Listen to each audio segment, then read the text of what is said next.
Squishy Bee here with a breaking news report on December 17th, 2020. This is an article from Politico titled Nuclear Weapons Agency Breached Amid Massive Cyber Onslaught. It goes on to say hackers access systems at the National Nuclear Security Administration, which maintains the U.S. nuclear weapons stockpile. The Energy Department and National Nuclear Security Administration, which maintains the U.S. nuclear weapons stockpile, have evidence that hackers access their networks as part of an extensive espionage operation that has affected at least half a dozen federal agencies, officials directly familiar with the matter said. On Thursday, DOE and NNSA officials began coordinating notifications about the breach to their congressional oversight bodies after being briefed by Rocky Campione, the chief information officer at DOE. They found suspicious activity in networks belonging to the Federal Energy Regulatory Commission, Sandia, and Los Alamos National Laboratories in New Mexico and Washington, the Office of Secure Transportation at NNSA, and the Richland Field Office of the DOE. The hackers have been able to do more damage at FERC than the other agencies, and the officials there have evidence of highly malicious activity, the officials said, but did not elaborate. That doesn't sound very good. The officials said that the Cybersecurity and Infrastructure Security Agency, which has been helping to manage the federal response to the broad hacking campaign, indicated to the FERC this week that CISA was overwhelmed and might not be able to allocate the necessary resources to respond. DOE will therefore be allocating extra resources to FERC to help investigate the hack, even though FERC is a semi-autonomous agency, the officials said. Several top officials from CISA, including its former director, Christopher Krebs, have either been pushed out by the Trump administration or resigned in recent weeks.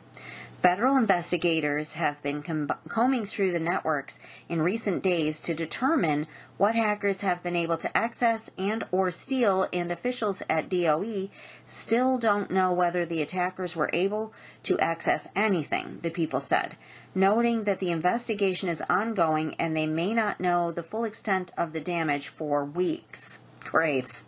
Spokespeople for DOE did not immediately respond for requests for comment.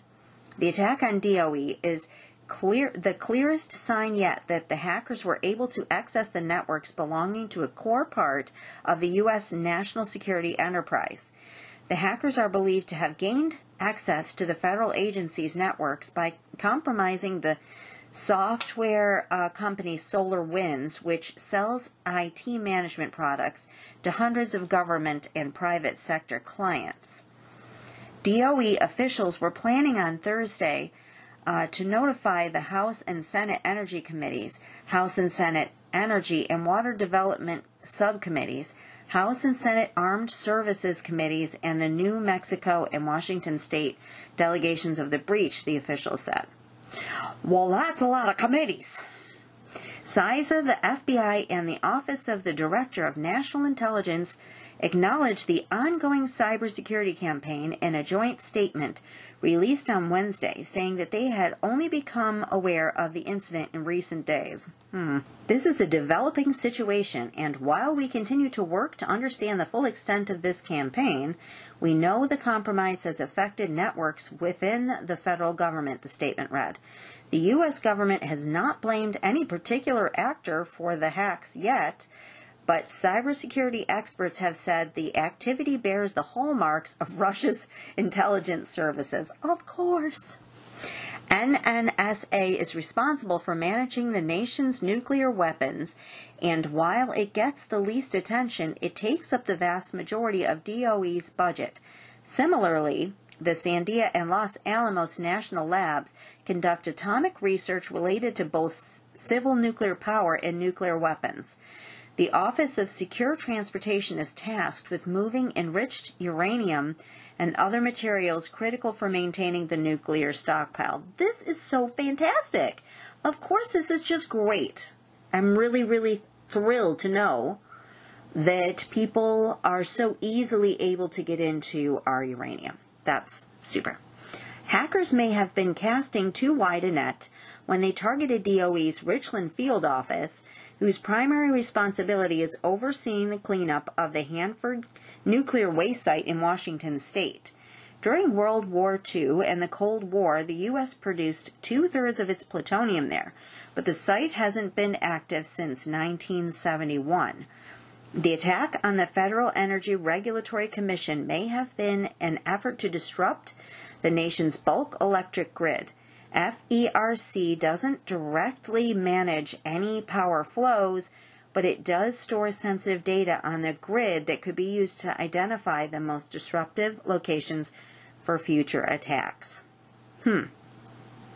Well, do we think maybe there's some sort of incoming, like a blackout, that they're preparing to blame on the usual? Interesting to know. There's been a lot of strange things going on with people being sent home from the White House abruptly and told to get out of the area, which is really kind of unnerving. So I'm very interested to know what you guys think. Should we start preparing just to be on the safe side for possibly losing power here? Or worse? I think it's probably good to prepare for that sort of thing anyways, but should we just kind of like ramp up our efforts just to be sure? Because what comes to my mind is some of the past things that were said by intelligence that were leaked, where they talked about that at some point there would be some type of attack that would end up closing down the banks on a Friday, and that you would not be able to access your money from that point forward. And I think it was John Moore maybe that had said that. Correct me if I'm wrong, if anybody remembers who this was. But I remember, I'll look that up too, and maybe update you later on that. But that has always stuck in my mind. And I've always thought, well, you should really have, because money at some point I think is going to be worthless. When that's going to happen, we don't really know. That could happen virtually overnight. And you can see a lot of predictive programming and stuff where things like, in fact, I'm pretty sure the original stand showed cash, like laying all over the ground, being just trash, utterly useless, pretty much. And that's what would happen. So you're going to want to have things that can be used as currency other than cash. Now, as a Christian, we don't have to worry about being here during tribulation, but how much do we have to be prepared for before that? Because we don't really know how much we're going to be here for. And it doesn't hurt to have things kind of stashed to use as currency.